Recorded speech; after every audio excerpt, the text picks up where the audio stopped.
Hello guys, welcome to D maths. Chapter है हमारा arithmetic progression NCERT class 10th exercise 5.1। इससे पहले मैंने जो आपके लिए वीडियो बनाई थी वो क्वेश्चन नंबर 1 का फर्स्ट पार्ट था और ये बच्चों सेकंड पार्ट है। आपको जैसा कि पता होगा क्वेश्चन क्या कह रहा है कि हमें पूरी स्टेटमेंट को पढ़ के बताना है ये एपी बनाती है या नहीं बनाती। चलो ठीक है, देखते हैं। The amount of air present in a cylinder, ठीक है, वो कह रहा है आपका ना एक सिलेंडर है, उसके अंदर कुछ ना कुछ एयर प्रेजेंट है, उसके अंदर मौजूद है। तो एक काम करते हैं, हम इसको सिलेंडर को बना लेते हैं। लेट सपोज हमारा ये सिलेंडर है, ठीक है, ये हमारा सिलेंडर है और इसके अंदर एयर है। अब कितनी मात्रा की एयर है, चलो ले भी लेते हैं। एक काम करते हैं, मैं ले लेता हूं इसके अंदर जो एयर है वो 10,000 ले लेता हूं, 10,000 kg। ध्यान से सुनना, बहुत बड़ा सिलेंडर है हमारा और इसके अंदर एयर कितनी है, 10,000 किलो एयर है। ठीक है, मान लिया, ऐसा क्वेश्चन ने नहीं दिया लेकिन समझने के लिए मैंने मान लिया। When a vacuum pump remove, जब यहां से एक वैक्यूम पंप को रिमूव किया जाता है, 1/4 of the air remaining in the cylinder at a time. ध्यान से सुनो, जब मैं यहां पर से वैक्यूम पंप को रिमूव करूंगा, लेट सपोज मैंने यहां से वैक्यूम पंप को रिमूव कर दिया, मैंने वैक्यूम पंप जो था उसको रिमूव किया, तो जब भी आप अपने सिलेंडर में से, जैसे मान लो एक बना दो तो समझाने के लिए, जैसे मान लो ये वैक्यूम पंप है, अगर मैं इस वैक्यूम पंप को रिमूव करूंगा तो पता है सिलेंडर के अंदर कितनी गैस बचेगी, सिर्फ 1/4 गैस बचेगी, 1/4 of the remaining in the cylinder. Pump removes, तो when a vacuum pump remove 1/4 of the remaining in the cylinder at a time. ठीक है, अच्छा एक बार देख लेता हूं, कुछ मुझे अजीब सा लग रहा है। When a vacuum pump remove 1/4 of the air remaining in the cylinder at a time. ठीक है, तो यहां पर वही बोला हुआ है कि जैसे ही, ध्यान से सुनना बच्चों, जैसे ही हमारा ये जो सिलेंडर है इसमें से अगर मैं वैक्यूम पंप को हटाऊंगा तो गैस कितनी बच जाएगी सिलेंडर में, सिर्फ 1/4 बचेगी। अब यार इसका 1/4 क्या होता है, चलो एक काम करते हैं, निकाल लेते हैं। इसका देखो, इस का मतलब मल्टीप्लाई 1/4, तो चेक कर लेते हैं कितना आता है, 2500 आता है। इसका मतलब अगर मैं वैक्यूम पंप को यहां से हटा दूं, ध्यान से देखो, जब मैं अगर वैक्यूम पंप को हटाऊंगा तो सिलेंडर के अंदर गैस कितनी बचेगी, सिर्फ 2500 किलो।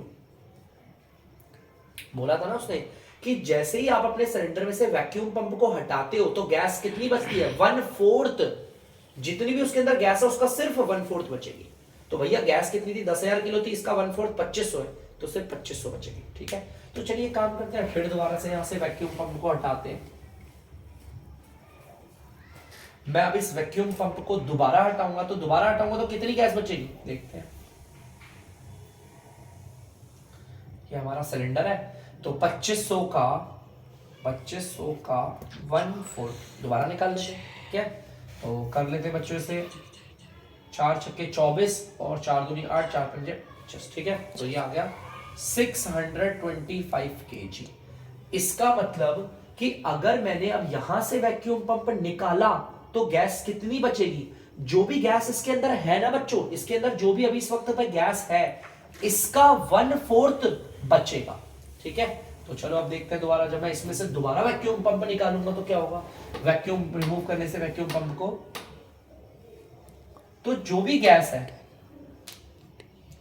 जो भी बच्चों ये गैस है, देख लेते हैं, इसका 1/4 देख लेते हैं, इसका 1/4, 4 1 जा 4 और 4 5 जा 20, 4 6 जा 24, 4 2 जा 8, 4 5 जा 20। तो यह आ गया आपका कुछ, यहां पर यही आ गया, शायद यही है समथिंग, 156.25 kg।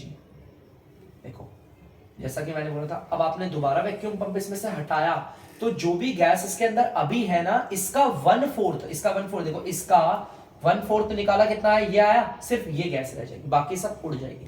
तो देखो हमने ऐसे करके 3-4 केस कर लिए। ठीक है, जब हमने पहली बार वैक्यूम पंप हटाया तो दूसरी बार ये, तीसरी बार ये हमने देख लिया, तो हमें एक हिंट सा मिल गया। ठीक है, जब हमने पहली बार वैक्यूम पंप हटाया तो इतनी गैस, जब हमने दूसरी बार वैक्यूम पंप हटाया तो इतनी बार, या तो फिर आप यहां से भी स्टार्ट कर सकते हो, आप चाहो तो यहां भी स्टार्ट कर सकते हो।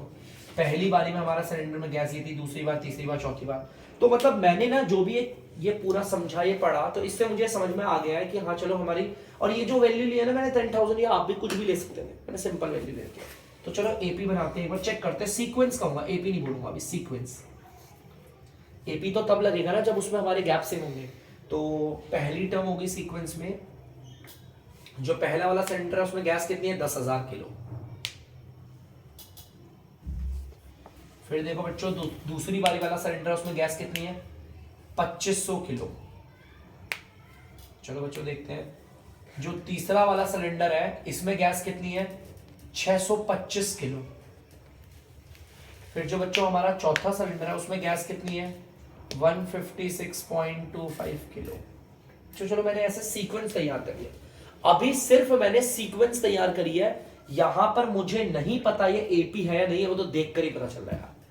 इन दोनों के बीच का गैप देखो कितना ज्यादा है, और इन दोनों के बीच का गैप कितना कम है ना। तो ये कहीं से एपी नहीं लग रहा। और ये एपी क्यों नहीं है, देखो ध्यान से, अगर मैं इन दो टर्म को माइनस करूंगा तो गैप अलग आएगा, कॉमन डिफरेंस अलग आएगा। इन दोनों को करूंगा तो डिफरेंस अलग आएगा, इन दो को करूंगा तो डिफरेंस अलग आएगा। और ये सीक्वेंस तो कहला सकती है लेकिन एपी नहीं हो सकती बच्चों। ये एपी क्यों नहीं होगी, बिकॉज यहां पर इन दोनों के बीच का जो डिफरेंस आ रहे हैं ना, हमारी दो कंसेक्यूटिव जो टर्म है, चाहे ये दो ले लो, चाहे ये दो ले लो, चाहे ये दो, इनके बीच का जो गैप है वो सेम नहीं है। इसीलिए ये सीक्वेंस तो है लेकिन एपी नहीं है। तो प्लीज बच्चों से उतार लीजिए, हम बढ़ते हैं अगले पार्ट में। तो बच्चों तीसरा पार्ट देख सकते हो मैंने उतार दिया आपका। क्या कह रहा है एक बार हम भी पढ़ते हैं। The cost of digging a well, हम ना एक कुआं खोद रहे हैं, कुआं खोदने के लिए नीचे गड्ढा कर रहे हैं, है ना, गड्ढा खोद रहे हैं। After every metre of digging when it cost ₹150 for the first metre. पता है, मान लो ये जमीन है, लेट्स सपोज ये जमीन है हमारी, ठीक है। जमीन में मैंने मजदूरों से कहा नीचे गड्ढा खोदो कुएं के लिए, तो कुएं के लिए गड्ढा खोदना है। तो ऐसा हमारा तय हुआ कि 150 रुपए लगेंगे अगर हम शुरुआत का 1 मीटर गड्ढा खोदेंगे, और उसके बाद जो भी एक मीटर आएगा ना उसमें 50 रुपए लेंगे। तो जैसे एग्जांपल के तौर पे उन लोगों ने गड्ढा खोदना शुरू कर दिया, ठीक है। तो शुरुआत का जो 1 मीटर का गड्ढा था, ये देखो 1 मीटर का गड्ढा था, ये रहा। शुरुआत के जो 1 मीटर की गड्ढे में खुदाई करी, ये देखो ये रहा। शुरुआत का जो मजदूरों ने 1 मीटर, ये सिर्फ 1 मीटर है, हाँ बच्चे। जब 1 मीटर का गड्ढा खोदा तो ध्यान से देखना कितने रुपए लगे होंगे भाई, यहां पर लगे हैं आपका 150 रुपए, ठीक है। सिर्फ 150 रुपए लगे शुरुआत के 1 मीटर के गड्ढे पे, ठीक है। अब उसके बाद उन्होंने बोला था उसके अगला जो 1 मीटर होगा, देखो उसके अगला जो 1 मीटर होगा, अब अगले 1 मीटर पे लगेंगे, उसने बोला है 50 रुपए। कितने लगेंगे, 50 रुपए, ठीक है। और इसके बाद वापस दोबारा अगला 1 मीटर और गड्ढा खोदेंगे तो वो लेंगे 85 रुपए लेंगे, अब ज्यादा नहीं लेंगे, 50 रुपए। तो सबसे पहले तो बेटा मैं आपको बता देता हूं एक चीज, ध्यान से सुनना। आप लोगों को भेदभाव सा लग रहा होगा यार, शुरुआत के पहले मीटर पे 1 मीटर इतना होता है, आप लोगों को लगभग पता ही होगा। 1 मीटर पे जब गड्ढा खोदा है तो 150 लिए, बाकी के नीचे वालों पे 50-50 क्यों, क्योंकि ऊपर की मिट्टी काफी सख्त होती है। और शुरुआत के जो पहला मीटर का गड्ढा होगा ना, यहां से लेकर यहां तक खोदने में इनका तेल निकल गया होगा, तो इन्हें पता है भाई शुरुआत का ऊपर ऊपर की मिट्टी हार्ड होती है। तो शुरुआत के 1 मीटर का तो 150 रुपए, बाकी तो ये बहुत सॉफ्ट सॉफ्ट मिट्टी होती है, बड़ी जल्दी जल्दी खुद जाती है। इसमें पत्थर कंकड़ अंकड़ इतने कुछ नहीं होते, आराम से खुदती है। तो ये चीज क्लियर है कि शुरुआत के 1 मीटर के लिए 150 रुपए क्यों लिए जा रहे हैं, और बाकी जो नीचे 1-1 मीटर आता रहेगा उसमें 50-50 रुपए क्यों लेंगे। ये चीज क्लियर है आप लोगों को। चलो ये क्लियर है तो फिर तो कोई दिक्कत नहीं, ठीक है। तो इस चीज को अगर आपको क्लियर है तो कोई दिक्कत नहीं होना चाहिए। तो जल्दी से एक बार थोड़ा सा इसे उतारिए। तो बच्चों हम देखिए, अब हमारे पास कुछ नंबर्स आए तो हम पहले सीक्वेंस तैयार करते हैं। देखो सीक्वेंस में अगर मैं सिर्फ 1 मीटर गड्ढा खोदता हूं, यहां पर टर्म है 1, अगर मैं सिर्फ 1 मीटर गड्ढा खोदूंगा यहां से लेकर यहां तक तो 150 रुपए लगेंगे। अगर मैं 2 मीटर गड्ढा खोदता हूं, देखो ध्यान से, 2 मीटर मतलब कि अगर मैं यहां से लेकर यहां तक 2 मीटर का गड्ढा खोदूंगा तो मेरे कितने रुपए लगेंगे, 200 रुपए। ध्यान से सुनना, 2 मीटर का मतलब है यहां से लेकर यहां तक गड्ढा खोदता हूं, इसके 150 और इसके 50, 200 हो गए। अगर मैं 3 मीटर का गड्ढा खोदता हूं, मतलब यहां से लेकर यहां तक गड्ढा खुदवा रहा हूं 3 मीटर का, तो मुझे कितने रुपए देने पड़ेंगे बच्चों, 250 रुपए। आप जोड़ सकते हैं इन सबको, 250 रुपए, ठीक है। तो यहां पे मैंने इस तरीके से एक सीक्वेंस तैयार कर ली। अब मुझे देखना है, फिलहाल तो मैं इसे सीक्वेंस ही बोलूंगा बच्चों, ये जो लिस्ट ऑफ डिजिट्स आई है ना इन्हें सीक्वेंस बोलूंगा। एपी है कि नहीं चेक करते हैं। इस वाली टर्म और इस वाली टर्म के बीच का गैप तो ऐसे ही देख के पता चल रहा है 50 है। कितना है? 50। इस वाली टर्म और इस वाली टर्म के बीच का गैप कितना है? ये भी 50 है। सीक्वेंस तो चलो ये लिस्ट है इसलिए बोला। एपी कैसे चेक करते हैं? लगातार दो टर्म के बीच का गैप जो होता है हमेशा सेम होना चाहिए। इनके बीच का गैप भी 50 है, इनके बीच का गैप भी 50 है, तो ये एपी होगा। तो मैं इसे एपी बोल सकता हूं। क्यों? क्योंकि यहां पर लगातार दो टर्म के बीच का जो गैप आ रहा है ना, चाहे इसका हो चाहे इसका, सेम है 50। ठीक है, तो ये एपी है। तो प्लीज बच्चों से उतार लीजिए। बढ़ते हैं अगले सिचुएशंस में। तो बच्चों आप लोग देख सकते हैं फोर्थ वाले पार्ट की सिचुएशन क्या हमारी। The amount of money in the account every year when rupees 10,000 is deposited at compound interest at 8% per annum। पता है यहाँ पर अमाउंट बोला हुआ, देखो बेटा इसका मतलब अलग होता है, जो पैसा हम जमा कराते हैं उसका मतलब वो कुछ अलग कहलाता है किसी अलग नाम से। ठीक है, ये जो 8% है वो हमारा रेट है, सब चीज अलग अलग होती है। और कंपाउंड इंटरेस्ट का मतलब अलग है। अगर आप लोगों ने ना क्लास 8 पढ़ी होगी तो आपको इन सबका मतलब पता होगा। ठीक है, नहीं पता तो कोई दिक्कत नहीं, टेंशन मत लेना। जो पैसा हम बैंक में जमा करा रहे हैं उसे हम बोलते हैं प्रिंसिपल। पी से डिनोट करना और ₹10,000। ठीक है, कोई दिक्कत नहीं। जो पैसा हम किसी को उधार दें या उधार लें या बैंक में जमा कराएं, इसे हम कहते हैं आपका प्रिंसिपल। ठीक है, अब प्रिंसिपल है, आपका रेट कितना है? जिसपे भी ये परसेंटेज लगी है ना, ये रेट है 8% पर एनम। ठीक है, चलो हमारा प्रिंसिपल हो गया, रेट हो गया, और यहां पर टाइम क्या? हर एक साल बाद, एवरी ईयर बोला, हर एक साल बाद देख लेंगे। ठीक है, टाइम देख लेंगे हम एक साल बाद जो भी है। और हमारा यहाँ पर इंटरेस्ट कौन सा लग रहा है? Compound interest. इंटरेस्ट ना दो प्रकार के होते हैं, एक होता है सिंपल इंटरेस्ट और एक होता है कंपाउंड। तो मैं यहाँ पर लिख देता हूँ कंपाउंड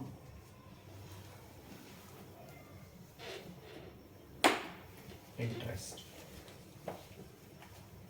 अब बेटा यहाँ पे क्वेश्चन बोला है, जैसे मान लो मैंने अपने बैंक में 10,000 रुपए जमा करा दिए। बैंक में 10,000 रुपए जमा कराने के बाद रेट है हमारा 8% और कंपाउंड इंटरेस्ट। जब एक साल पूरा हो जाएगा, जैसे कि मान लो एक साल पूरा हो गया, तो एक साल पूरा होने के बाद मेरे बैंक में कितने रुपए हो जाएंगे? मैंने 10,000 रुपए जमा कराए, अब वो 10,000 रुपए कितने बन जाएंगे मुझे ये बताना है आपको। फिर 2 साल बाद वो पैसे कितने बन जाएंगे, फिर 3 साल बाद वो पैसे कितने बन जाएंगे, हमें ये बताना है। चलो एक काम करते हैं, चेक करते हैं। और उस पैसे को हम बोलते हैं अमाउंट। अमाउंट निकालने का एक फॉर्मूला होता है, डायरेक्ट ध्यान से सुनना। प्रिंसिपल ब्रैकेट में 1 प्लस रेट अपॉन में 100, और यहां पर आता है टी फॉर टाइम। ठीक है, चलो कोई बात नहीं, मैं 2-3 कर लूंगा ऐसे, ध्यान से देखना। ठीक है, यहां पर भी सेम ये करता हूं, amount is equal to principal 1 plus R upon में 100 divided by time. Sorry, power में टाइम।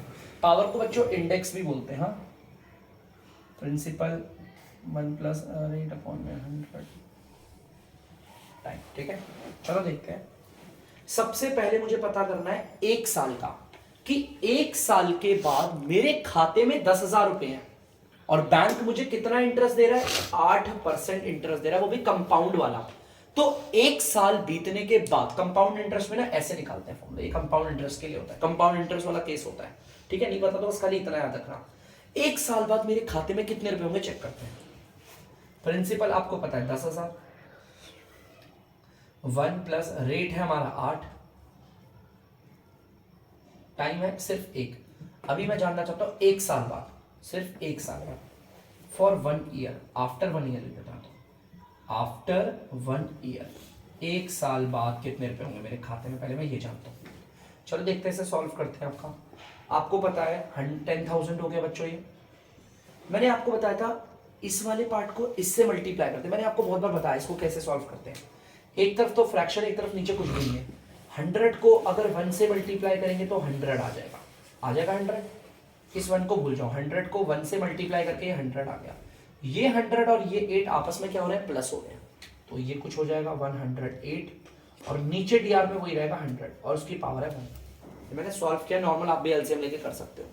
पावर 1 का मतलब हटा भी दोगे तो कोई दिक्कत नहीं। ब्रैकेट के बाहर वाला अंदर वाले से कटता है, ये देखो मल्टीप्लाई होगा तो कट रहा है, 2 0 से 2 0 कट गया। नीचे 1 की कोई वैल्यू नहीं, अगर मैं इन्हें मल्टीप्लाई करूं तो ये आ गया 10 800। लो मुझे पता चल गया 1 साल बीतने के बाद मेरे खाते में 10,000 रुपए जमा करवाए थे और अब होंगे 10,800। ठीक है, क्लियर है? 1 साल बाद। चलो देखो 2 साल बाद कितने होते हैं वो भी देखते हैं। आफ्टर 2 ईयर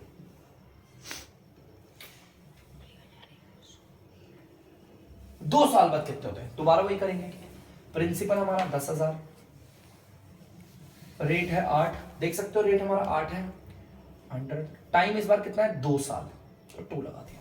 चलो सेम सॉल्व करते हैं। 10,000 आपको पता है इन्हें सॉल्व करके तो 108 अपॉन में 100 आ रहा था और इसके ऊपर पावर 2 है। पावर 2 का मतलब क्या है, 2 बार मल्टीप्लाई होंगे, तो कर लेते हैं 2 बार। 10,000 108 अपॉन में 100, 108 अपॉन में 100 2 बार लिख दिया क्योंकि पावर 2। चलो काट पीट के निकालते हैं, आंसर निकलेगा। देखो 2 0 से 2 0 काट दी, इन 2 0 से ये 2 0 काट दी। 108 को 108 से मल्टीप्लाई करके लिखना है तो सिंपल है, कर लेते हैं। 108 को 108 से मल्टीप्लाई तो हो जाएगा 801,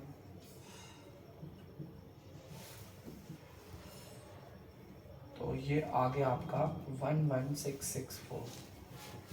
तो बच्चों हमें पता चल गया 2 साल के बाद मेरे खाते में कितने रुपए हो जाएंगे, 11,664 रुपए होंगे 2 साल बाद। मतलब मान लो मैंने खाते में पैसे जमा करा दिए, 2 साल बाद मैं देखूंगा तो 11,664 रुपए मिल गए मुझे। ठीक है, चलो एक काम करते हैं, 3 साल बाद कितना होगा वो भी देखते हैं। आफ्टर 3 इयर्स सेम वही है, प्रिंसिपल 10,000 है हमारा, रेट है हमारा 8, नीचे 100, टाइम हमारा 3 साल, 3 साल बाद देख रहे हैं तो ये 10,000 हो जाएगा। आपको पता है इसको सॉल्व करके तो 108 अपॉन में 100 आ रहा है और पावर 3 है तो इसको 3 बार लिख देंगे मल्टीप्लाई करके। 108 अपॉन में 100, 108 अपॉन में 100, 108 अपॉन में 100। चलो सॉल्व करते हैं इसको काट पीट के। 2 0 से 2 0 कट गई, इन 2 0 से ये 2 0 कट गई। ठीक है, एक काम करते हैं, जरा सिंपली सॉल्व करते हैं। देखो 108 को 108 से तो अभी करा ये आ रहा है, इसको भी 108 से मल्टीप्लाई कर लेते हैं, कोई दिक्कत नहीं।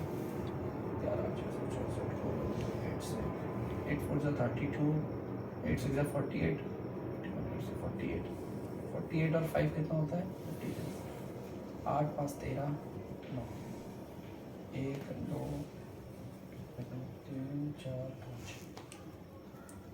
4 6 6 1 जोड़ देते हैं। 2 1 4 3 7 6 3 9 9 6 15 2 9। चलो देखिए बच्चों क्या आ रहा है हमारा 1 2 5 9 7 1 2 और 2 डिजिट का पॉइंट डाले, कितने आ रहा है मैंने निकाल दिया। ठीक है, मैंने सॉल्व किया, सिंपल ही है, कोई बड़ा इशू नहीं करा, सॉल्व किया, आप लोग भी कर सकते हो। तो 3 साल बाद अगर मैं अपने खाते पे देखूंगा मेरे खाते में कितने रुपए होंगे, 12,500, ये मेरे को हिंदी में जो नहीं आता मैं इंग्लिश में बोल देता हूँ, 12,597.12 रुपीज, इतने पैसे होंगे हमारे पास। ठीक है, तो ध्यान से देखिएगा। ठीक है, इसे उतार लीजिए पहले, फिर आगे बढ़ते हैं। तो बच्चों आगे बढ़ते हैं, देखो ध्यान से, हमने कर लिया तो इतना काफी है। तो अब हमारे पता चल गया हमारे सीक्वेंस तैयार हो गई है। सीक्वेंस मतलब ऐसे लिस्ट में दिया, अगर मैं 1 साल बाद खाते में देखूंगा तो कितने होंगे 10,800। अगर मैं 2 साल बाद खाते में देखूंगा कितने होंगे 11,664। अगर मैं 3 साल बाद खाते में चेक करूंगा पैसे कितने होंगे 12,597.12। यार देखो इसे मैं सीक्वेंस बोल रहा हूं, ये मेरी लिस्ट ऑफ डिजिट्स है, सीक्वेंस बोल सकता हूं मैं यहां पर इसे सीक्वेंस, लेकिन ये एपी है या नहीं है चेक करते हैं। इन दोनों को अगर मैं इन दोनों का डिफरेंस करूंगा तो कुछ अलग आएगा, और अगर मैं इन दोनों का डिफरेंस करूंगा तो कुछ अलग आएगा। ठीक है बच्चों, ध्यान से देखना, ये फर्स्ट टर्म है, ये सेकंड टर्म है, ये थर्ड टर्म है। फर्स्ट टर्म और सेकंड टर्म को अगर मैं माइनस करूंगा तो कुछ आंसर अलग आता है, और सेकंड टर्म और थर्ड टर्म को करूंगा तो अलग आता है। तो मतलब 2 लगातार टर्म को माइनस करने पर आंसर सेम नहीं आ रहा, तो ये एपी नहीं होगा। तो this is not an AP. तो प्लीज बच्चों इसे जल्दी से उतार लीजिए। कुछ नहीं बना। तो बच्चों आप लोग देख सकते हैं क्वेश्चन नंबर दूसरा है, तो देखिए क्या कह रहा है वो, right first 4 terms of the AP. हमें एपी की शुरुआत की पहली 4 टर्म लिखनी है, ठीक है। When the first term A and the common difference D R given. देखो बच्चों हमें एपी की ना, यहां पर देखो मैं यहां लिख देता हूं आपका, यहां पर हम बनाएंगे एपी। हमें एपी की 4 टर्म लिखनी है, फर्स्ट, सेकेंड, थर्ड और फोर्थ। शुरुआत की 4 तो यही होंगी, देखो बोला है ना, right first fourth of the AP. AP की शुरुआत की 4 टर्म लिखनी है, जिसमें हमें पहली टर्म तो पहले से ही दे रखा है, पहली टर्म 10 है, वो लिख देता हूं मैं डायरेक्ट 10। और हमें कॉमन डिफरेंस दे रखा है। कॉमन डिफरेंस का मतलब होता है इन दोनों के बीच का गैप, इन दोनों के बीच का गैप या इन दोनों के बीच का गैप। तो मैंने आप लोगों को ना जनरल टर्म और nth टर्म जब बेसिक्स में पढ़ाया था तो बताया था हर टर्म को निकालने का फॉर्मूला होता है। जैसे कि मुझे सेकंड टर्म निकालनी है, तो सेकंड टर्म को निकालने का फॉर्मूला होता है a प्लस, यहां पर 2 है तो इसे 1d करते हैं, ऐसे बताया था मैंने आपको। उसी तरह मैंने आपको बताया था जैसे कि थर्ड टर्म निकालनी है, उसका फॉर्मूला होता है a प्लस, यहां 3 है तो उससे 1 कम कर देंगे 2d हो जाएगा। उसी तरह अगर मुझे फोर्थ टर्म निकालनी है तो इसका भी फॉर्मूला होता है a प्लस, यहां पर 4 है ना तो इसे कर देंगे 3d, ठीक है, 1 कम। तो चलो निकालते हैं सेकंड टर्म क्या होगी। a हमारा फर्स्ट टर्म होता है 10 है प्लस 1, d हमारा क्या है बच्चों, देख सकते हो 10 है, 10 प्लस 1 को 10 से मल्टीप्लाई करेंगे 10 ही आएगा, आंसर आ गया 20। तो सेकंड टर्म 20 आ गई, यहां लिख देता हूं 20, ठीक है। अब थर्ड टर्म निकालते हैं, a प्लस, अच्छा सॉरी, a की जगह पर रखेंगे हम लोग 10, फिर 2 रखा, d की जगह पर भी रख दिया 10। बेटा 2 और d आपस में मल्टीप्लाई हो रहा है इसलिए इनकी वैल्यू भी ऐसी होगी मल्टीप्लाई। 10 प्लस 2 को 10 से करेंगे 20, तो आंसर आ गया 30। तो यहां पर आ गया 30। उसी तरह फोर्थ टर्म निकाल लेते हैं, 10 प्लस 3, कॉमन डिफरेंस भी 10 है, 10 प्लस 3 को 10 से करेंगे 30, तो ये आ गया 40। तो आप देख सकते हो फोर्थ टर्म भी हमारी कितनी आ गई 40। तो इस तरह से मैंने इस तरीके से मैंने अपनी क्या एपी तैयार कर दी, ठीक है बच्चों। एपी में शुरुआत की 4 टर्म मैंने निकाल के दिखा दी। क्वेश्चन ने मुझे पहली टर्म और कॉमन डिफरेंस दे रखा था, और ये एपी है, कोई भी हेजिटेशन नहीं होनी चाहिए। कोई भी लगातार 2 टर्म पकड़ लो, गैप हमेशा सेम ही होगा, चेक बिल्कुल मत करना, एपी है तो शक मत करना, विश्वास होना चाहिए थोड़ा, ठीक है। तो प्लीज बच्चों से जल्दी से उतार दीजिए। तो बच्चों आप लोग देख सकते हैं दूसरा वाला पार्ट है, वही देखो फर्स्ट टर्म हमें दे रखी है, यहाँ पे मिटाइए इसे लिख देते हैं। फर्स्ट टर्म हमारी -2 है। मैंने आपको बेसिक्स में बताया था कि फर्स्ट टर्म को हम a1 या फिर ये ऐसे भी लिख सकते हैं या फिर ऐसे भी लिख सकते हैं। पहली टर्म तो -2 है। चलिए दूसरी टर्म निकालते हैं। दूसरी टर्म निकालने का फॉर्मूला, सेकेंड टर्म निकालने का फॉर्मूला होता है a प्लस, यहाँ पर 2 है ना तो 1d हो जाएगा। उसी तरह थर्ड टर्म निकालने का फॉर्मूला होता है a प्लस 3 है तो 2d हो जाएगा। उसी तरह फोर्थ टर्म निकालने का फॉर्मूला होता है a प्लस 4 है तो 3d हो जाएगा। तो चलिए करते हैं। हमारा फर्स्ट टर्म कितनी है, -2 प्लस 1, और d है हमारा 0। आपको पता है 0 से मल्टीप्लाई होगा तो 0 आएगा, कोई फायदा नहीं, -2 आ गया।